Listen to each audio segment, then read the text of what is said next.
All right. Well, good afternoon, folks. Thank you for joining us on this blistery day here in Iowa for a virtual field day where we're going to be talking a little bit about residue harvest and the impact on soil and water and all of that.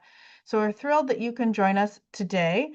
I'd like to give a quick welcome to those of you that are joining maybe for the first time, and welcome back those of you that have joined us previously.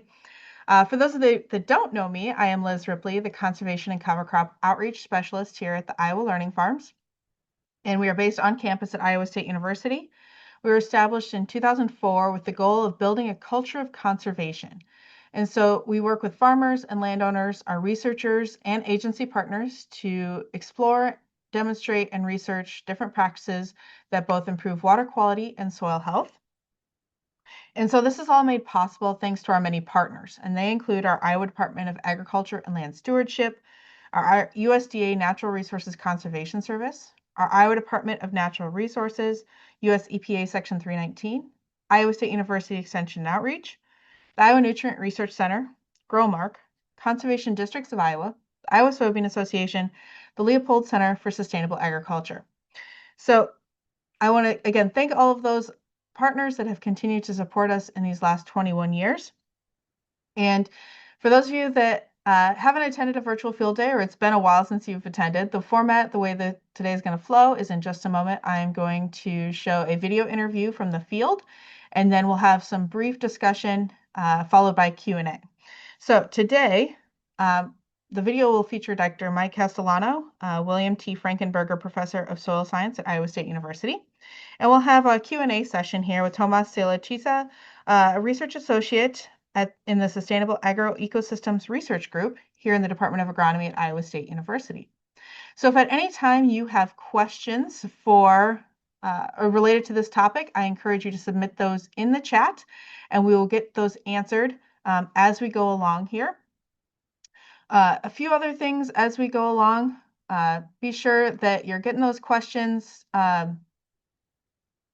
submitted, and we'll answer those here in just a moment. So thank you all for tuning in.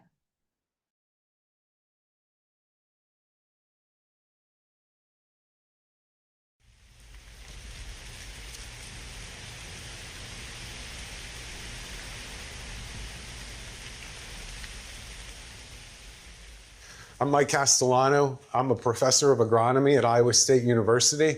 I'll be talking today about crop residue management, in particular conservation crop residue management. Crop residue production presents a growing challenge to Iowa farmers. Every year, corn residue production is increasing by about 100 pounds of dry matter per acre per year, and soybean residue production is increasing by about 40 pounds per acre per year. This residue, when left on the soil, as you can see here, it keeps the ground cold, it keeps the ground wet.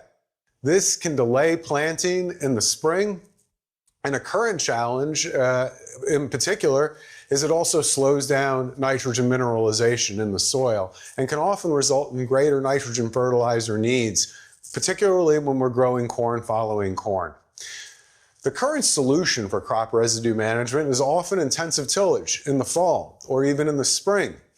We believe an alternative to tillage to deal with crop residue management can be the partial residue harvest. So roughly harvesting about 60% of crop residue.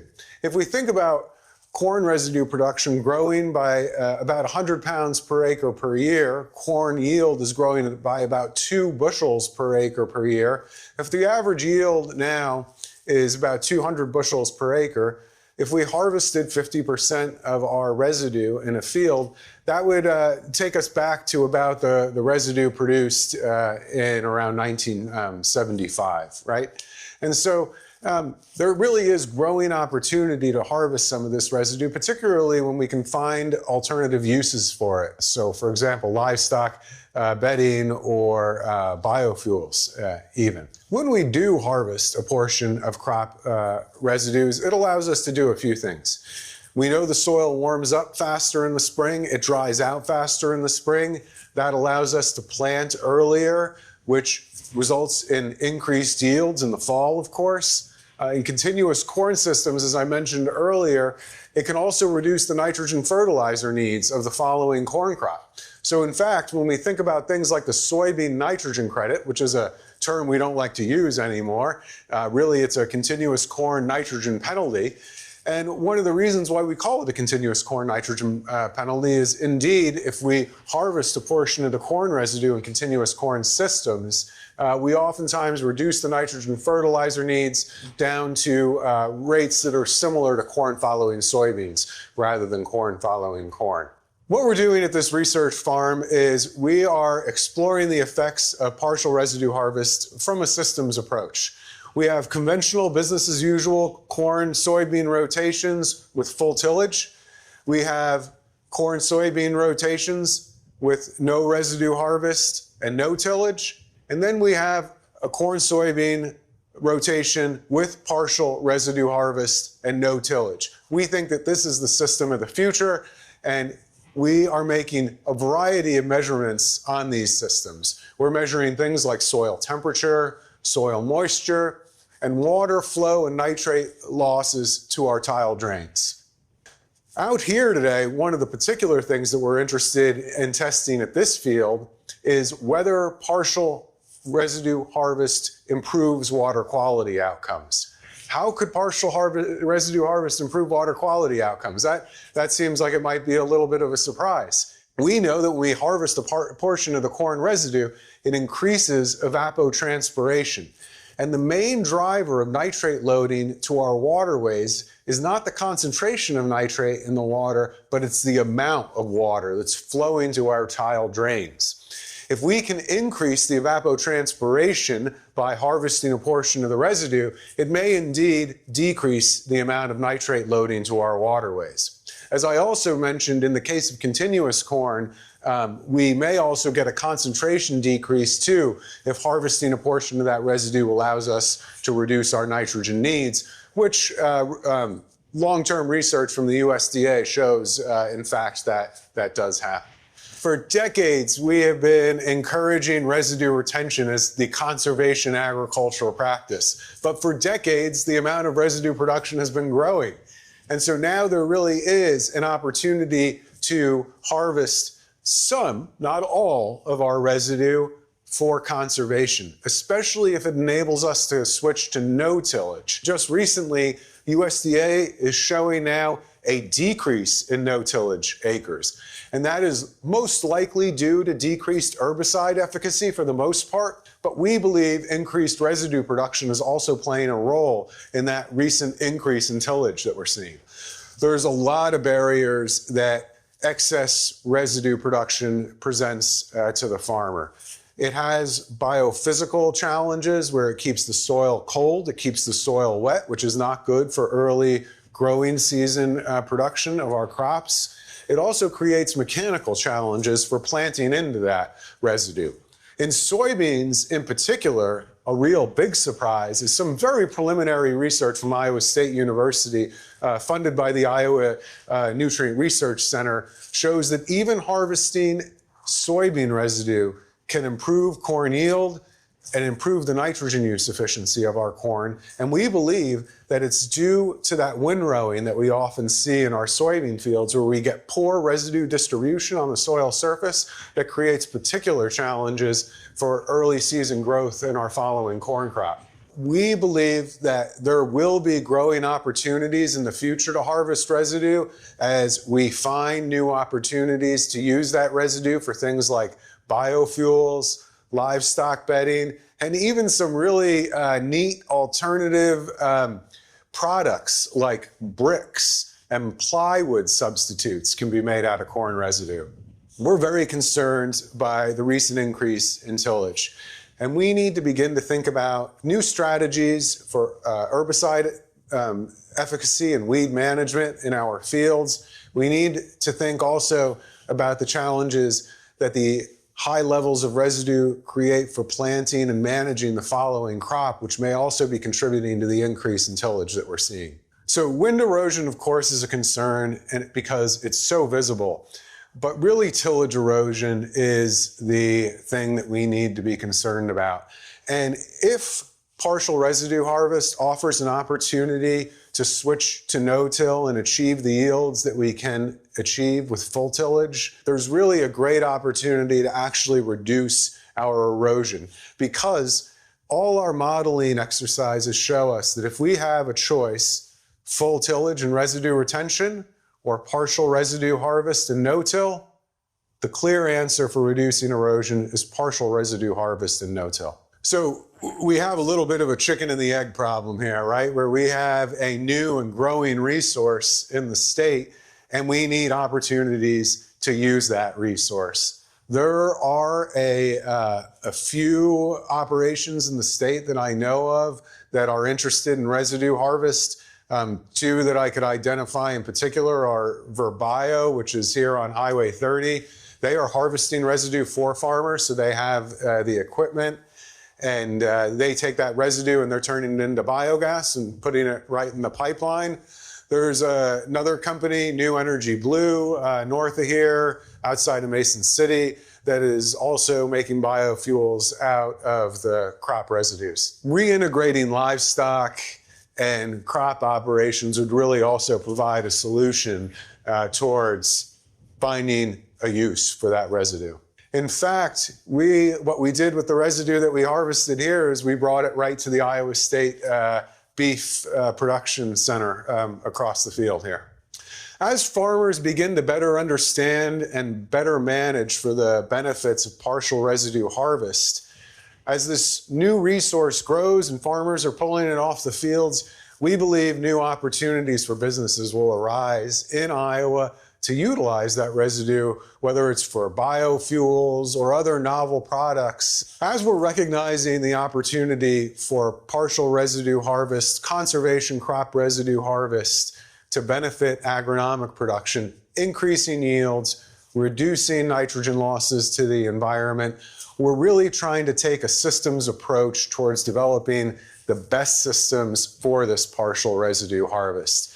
And that involves, again, not full residue harvest, partial harvest of the residue, a switch to no-till, which enables things like earlier planting of longer maturity crop varieties that increase yield and reduce nitrogen losses to the environment by increasing that sink for nitrogen in our harvested products. So really, again, it comes down to a systems solution for crop residue management. It's not just pull the residue off and maintain operations as they were. We really need to think about placing the residue harvest in a system so we get the benefits while minimizing any detriments like erosion.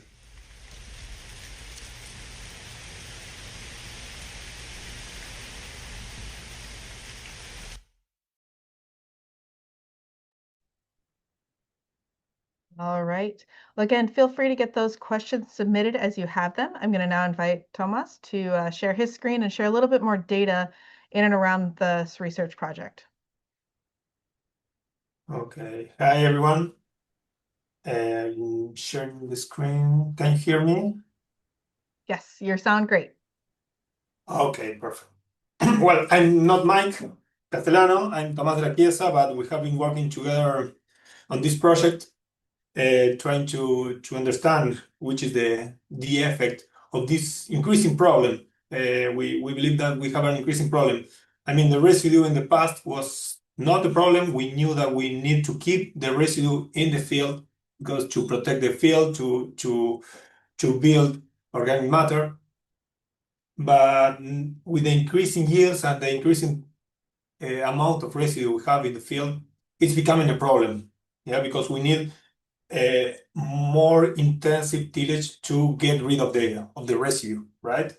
So that's why in this project we thought on two questions, or two questions guided our project. First, which is the effect of harvesting the residue on the yield, and second, which is the effect of harvesting the residue in the nitrogen losses. And when we talk about nitrogen losses, we are thinking on N2O emissions, nitrous oxide, a potent greenhouse gas, and nitrate leaching. Okay. So the framework of our project is the one you're seeing in the screen. So we think that, well, we know that we have an increasing problem with the residue amount. And here you can see over the last 50 years, this is the amount of residue we have in the 5 central states of the Corn Belt: Iowa, Nebraska, Minnesota, Indiana, and Illinois.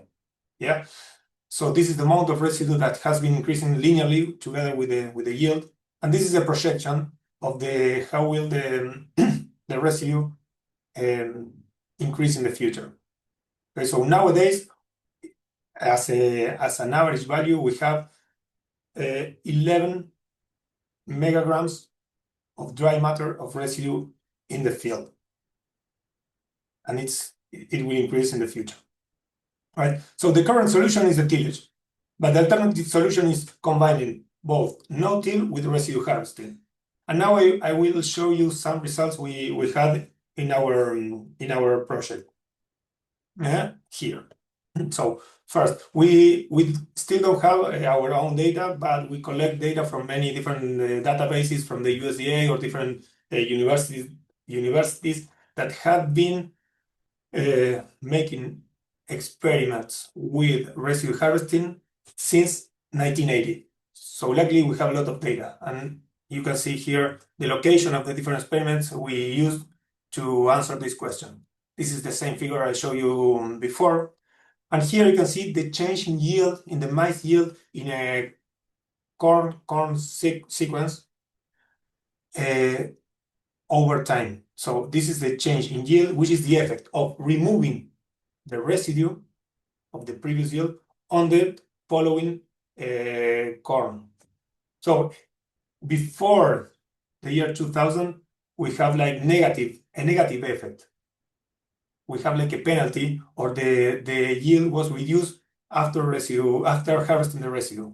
But you can see that after the year 2000, the effect became positive. So harvesting the residue have a positive effect on the next yield in corn sequence. Okay. Then we analyzed what happened with the different tillage systems. So when we, in the cases, this is based on 15 experiments where we got the data. In the cases where the residue was harvested under conventional tillage, there was not a clear effect on the maize yield. Okay, but look what happened in the no-till system. If in the fields you have no-till and you harvest the residue, the higher the yield the previous year, the more positive effect we have on the yield. Let me say it again. This is the change in the corn yield as a function of the previous yield. Okay, so when we harvest the residue, we have this positive effect. Okay, so this we do see the effect of the positive effect of harvesting the residue under no-till system. But in the conventional tillage, there is not a clear effect, right? That's what this figure shows. Now let's see this figure that it's complex, but if you have some time, I will explain you what we found. Here we can see again the change in maize yield. Okay, and we have 4 different cases. The first one is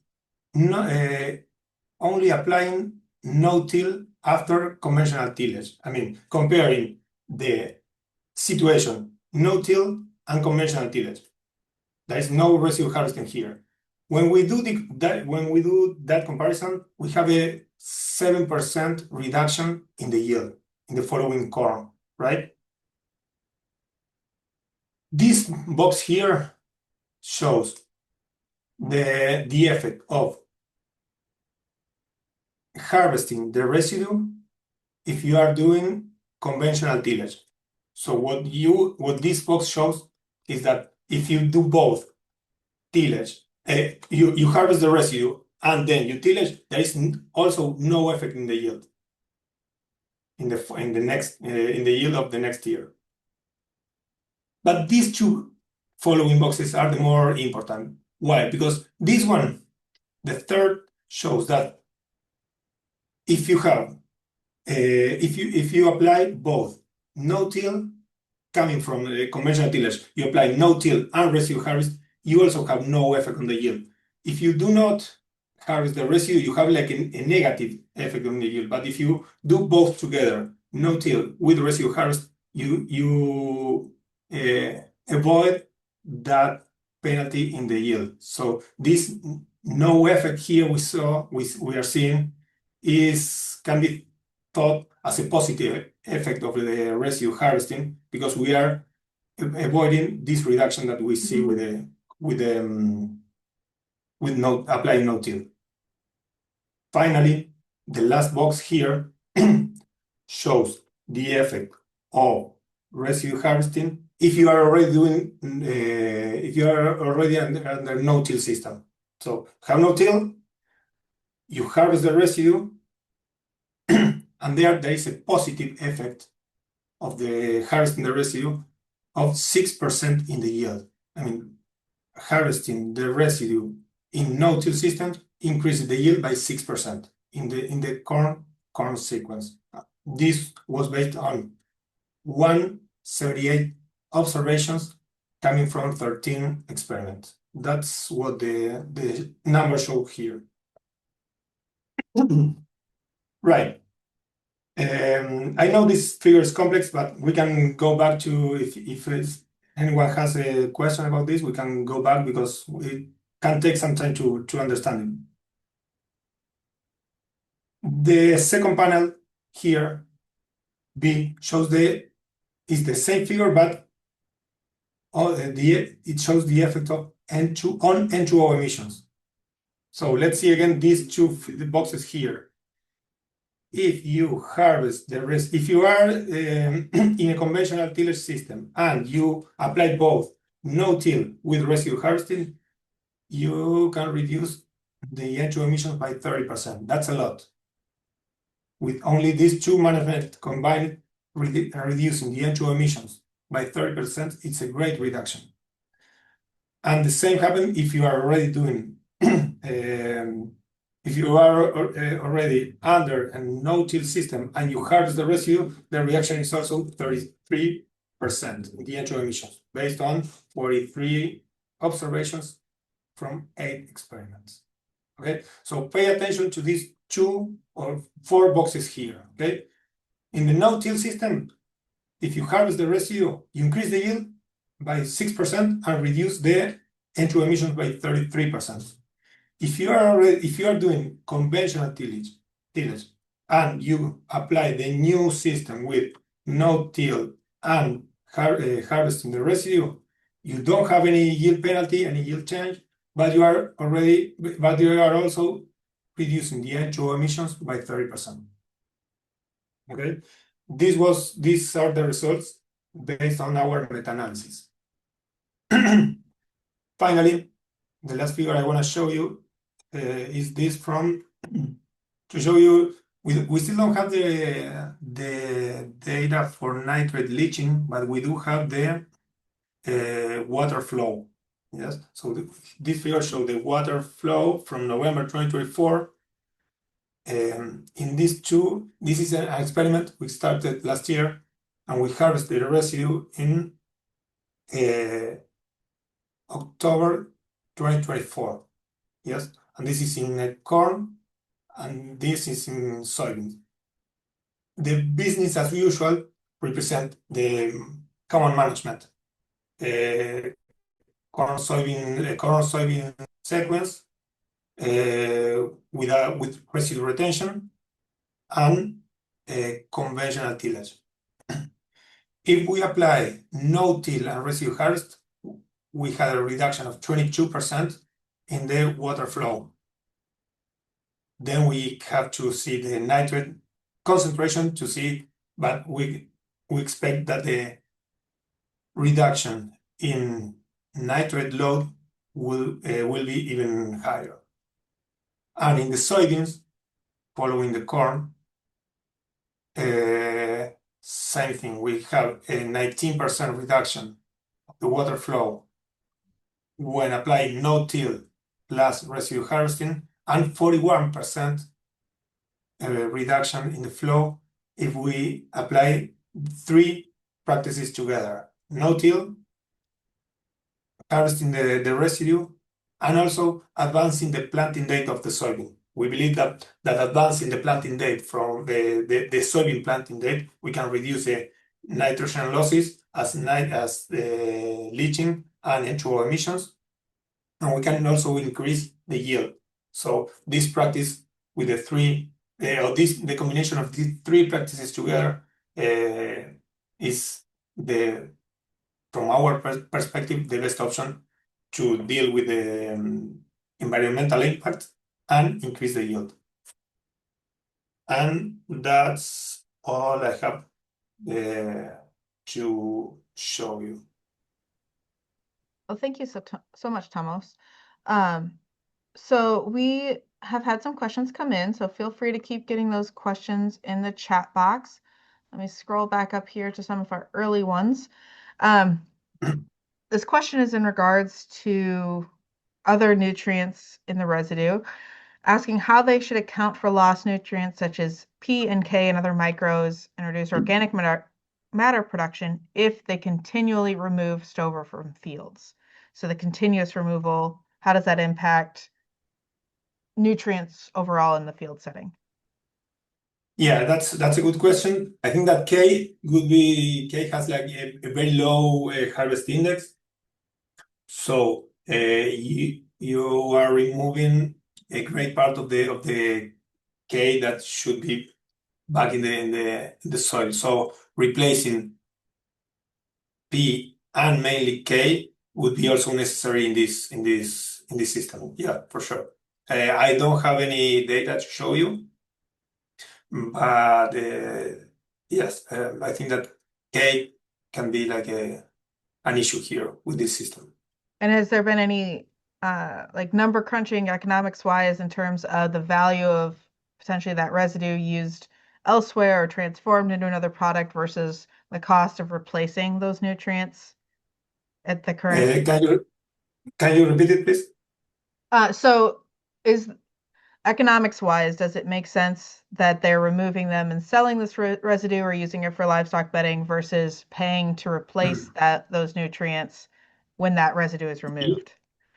Yeah, I mean that's another way to think about this. I mean, yeah, you can if you get some money for this residue, you can replace you can replace or you can apply that phosphorus or potassium that you are harvesting. Is that your question? Yeah. Like does the value of that residue used off the field match Yeah, the cost of I replacing it? know. Yeah, I don't know the price or the value people can get, the money that people can get for this residue. I don't have like an answer for this. How much can farmers get for that residue? Yeah, that's maybe the next research Yeah. question on this is what's the balance sheet impact of this harvesting as well. So looking at the methods that you were using for the partial harvest, I guess what were the methods for partial harvest, and was there any damage done to the standing stock, or were those left pretty stabilized in the soil after the residue was removed? Can you say it again? Can you repeat it? Yeah, so how were you actually going about and doing the partial harvest? What kind of mechanism were you using to gather that harvest, Yeah. and did it damage the corn crowns in the field, or were those left standing? Yes. What I've seen in the field there in Iowa is that the they build bales. They make bales. They rake the residue, and then there is a machine. I don't know how is the name of the machine to collect the residue and make the big bales, the big square bales. That's what I've seen in around names. Okay. Here's a question in But my yes, big. I think that this practice or the success of this practice, part of the success of this practice is also like having like someone who can use the residue. I mean, Mhm. or you have different options. I know that in Nebraska, where they have livestock, they can feed the livestock with the residue. So they have like integrated system with agriculture and livestock. So it's easier to feed the animals with the livestock. Close to Ames, we have like a facility where they are trying to produce ethanol with the residue. So that's another sink of the residue, or where can other sectors that can be interested on buying that residue, uh, or there are new companies that are building bricks or oil based on the residue to store them with the aim of sequestering carbon as a solution for the global warming. Do you know So who? there are There's some a companies already doing that practice. yeah. There's a question in here actually. Do you know what that company is or companies? Are you aware of the names that are doing that brick creation? I think in Andrew, I think this Verbio, the company who is trying to use the ethanol, the residue, and I think they are buying. It is. I think that the company is there. It's close to Ames, between Ames and Nevada, Okay. and I Yeah, think the company is Verbio. they're using it for the anaerobic digestion, renewable natural gas. But do you know who's maybe using it the materials to make the bricks that were referred to? No, I don't Okay. remember. I don't have it on top of my mind, on my head, the companies, but I can provide them later if someone is interested in this. I can search. I can look at the Yeah. websites those companies. But yeah, there are some industrial processes that to compact or to create like oil or bricks to do those long-term storage of carbon. As you were looking through those different studies that you mentioned across the Midwest, were any of them looking at different corn hybrids or short stature corn and the impact of that on this increasing residue issue? Different hybrids, you said? Yeah, hybrids that maybe produce less residue or even short stature corn that would generate less residue. Was there anybody looking into that in those studies?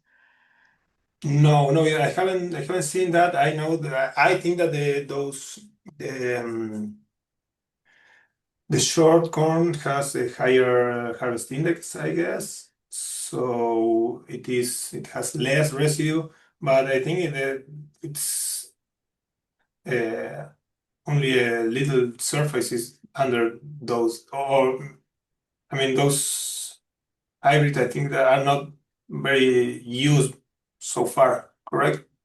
Um, I don't know. So there's a kind of talking back to the NO2 emissions or N2O emissions, excuse me. and and Uh, and 12. yeah, the N2O, correct. Why does no-till plus residue harvest lead to the 30+% reductions? What are the specific mechanisms contributing to this result? Here, so the question is about the no-till and residue harvesting. These two. Yes. So what are the Yeah. So mechanisms that is so much lower?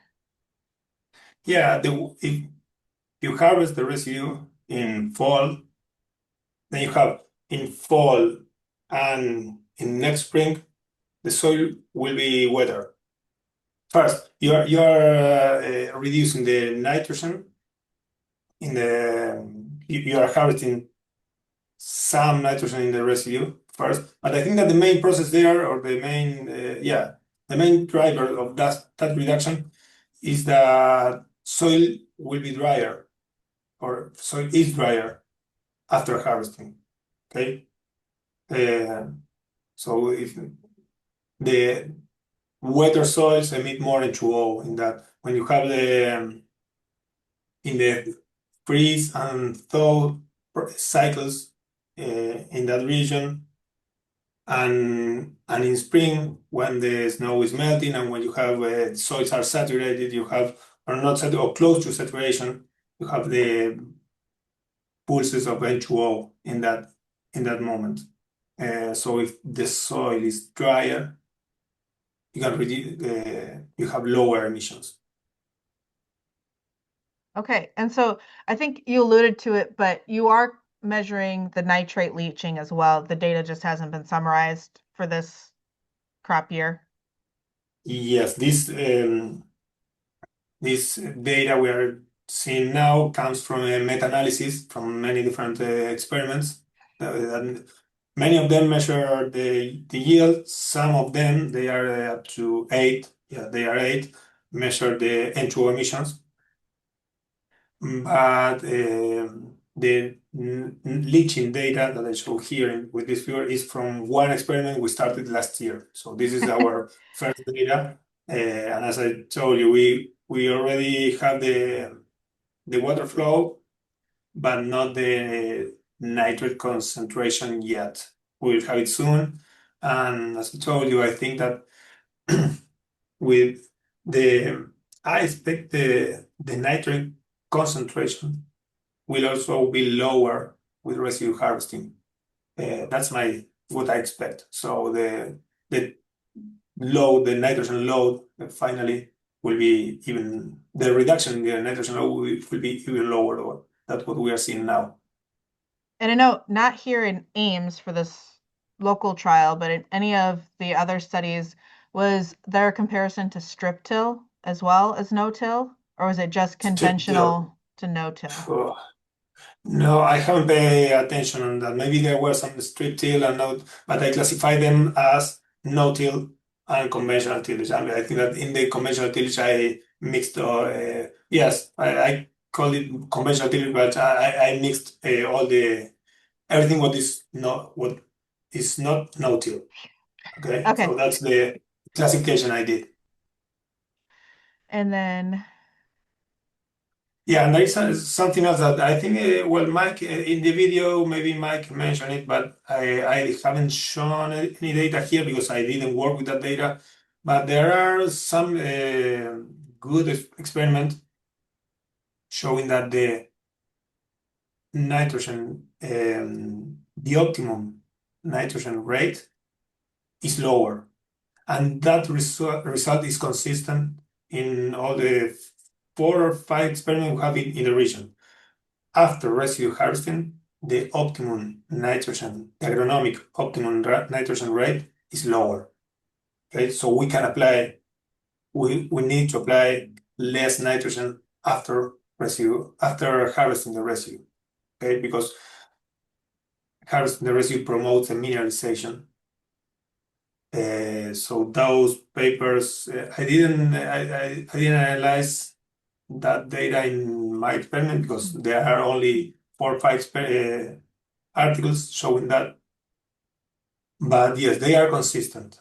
In almost all the cases, harvesting the residue reduces the optimum rate and increases the yield at that rate. Okay, so that's another positive effect of harvesting the residue. and we often, want to do these experiments for multiple years because the weather varies from year to year. So how would you expect some of these findings to vary in a wet year versus a dry year in terms of yield impacts and potential environmental impacts? Hmm.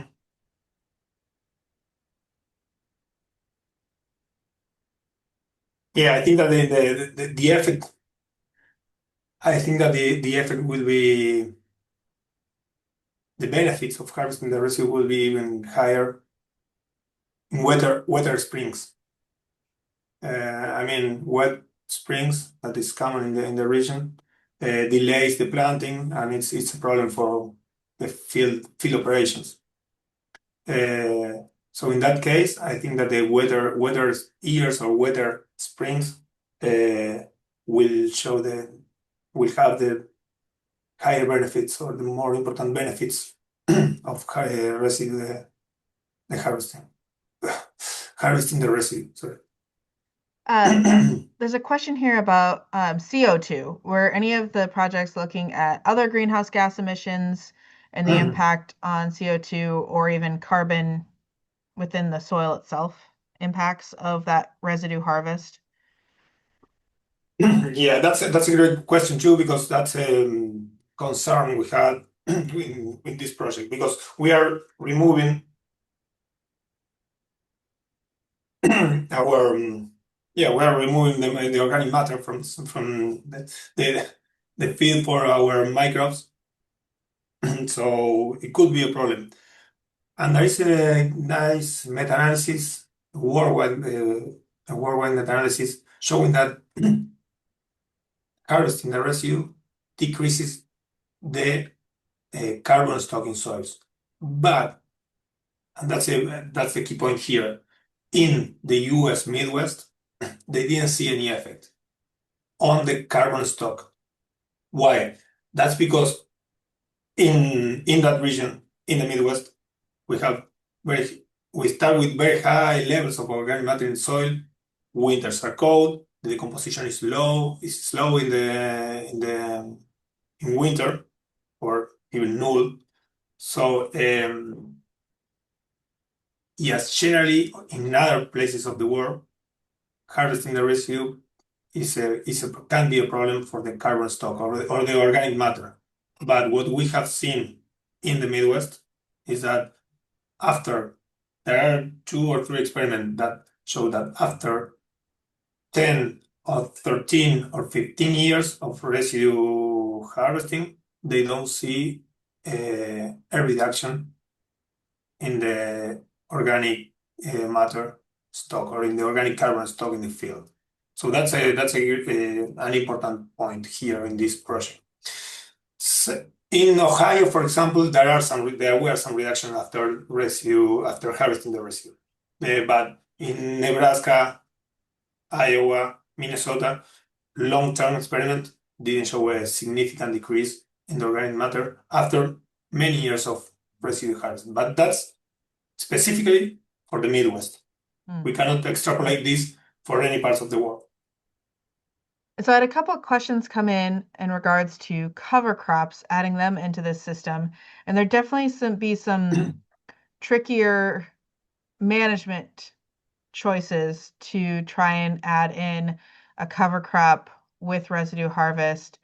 Because you could probably aerially seed it or get it seeded early, get it started, and still take off some residue, as long as you aren't pulling up those plants by their roots, to get some of those additional benefits. Because I think trying to plant cover crops after harvesting the residue, after the corn has been harvested, you're just not going to get a lot of benefit from that here in Iowa. I think the growing period will be really, really short. So I don't know if in your research group, if there's been any talk about how possibly maybe cover crops could be incorporated to then add that additional environmental benefit when the residue is being removed.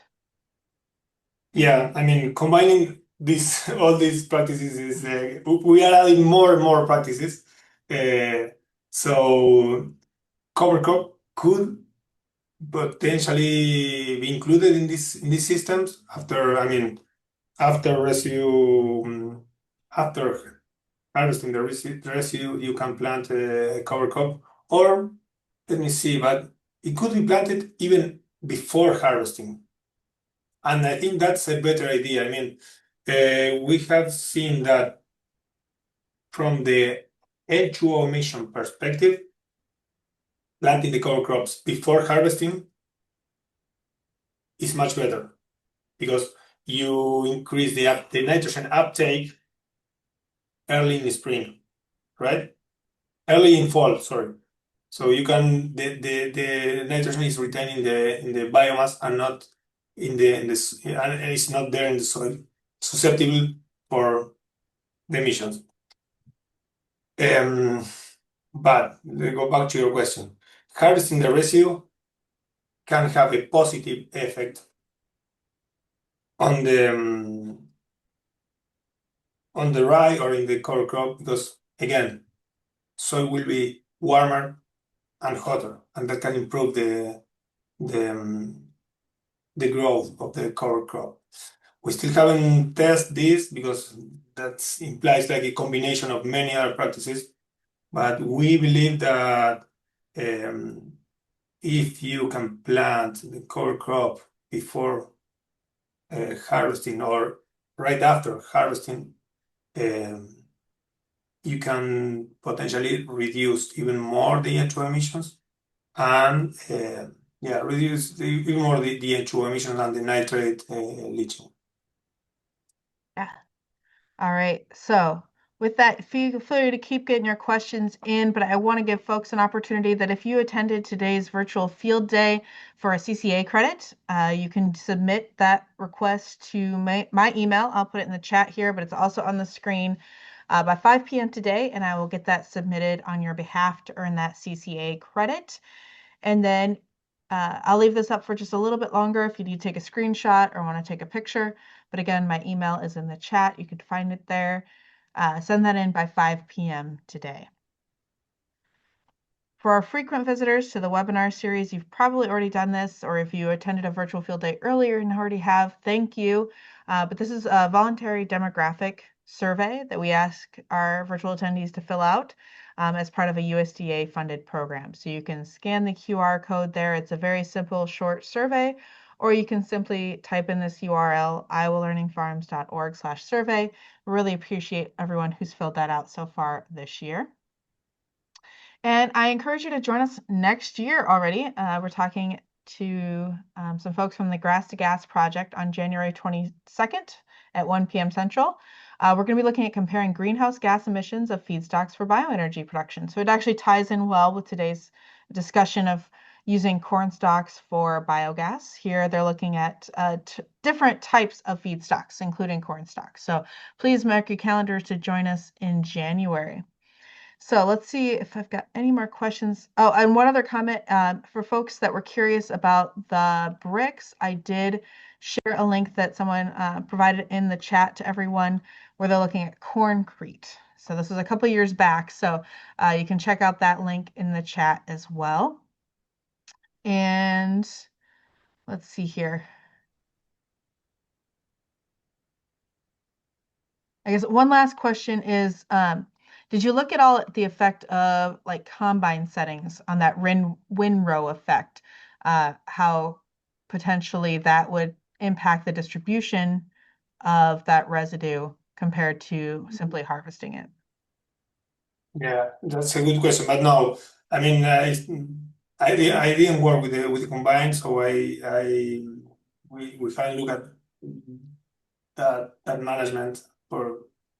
I mean, all the data I showed you was collected by many other researchers from the USDA, from the university, so that's a meta-analysis. We couldn't get so deep in with the analysis.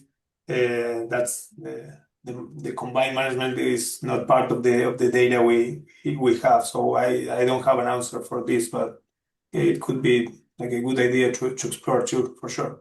Yeah, especially I think on the soybean residue side, making sure that that's get a good spread so it's not windrowing right behind the combine.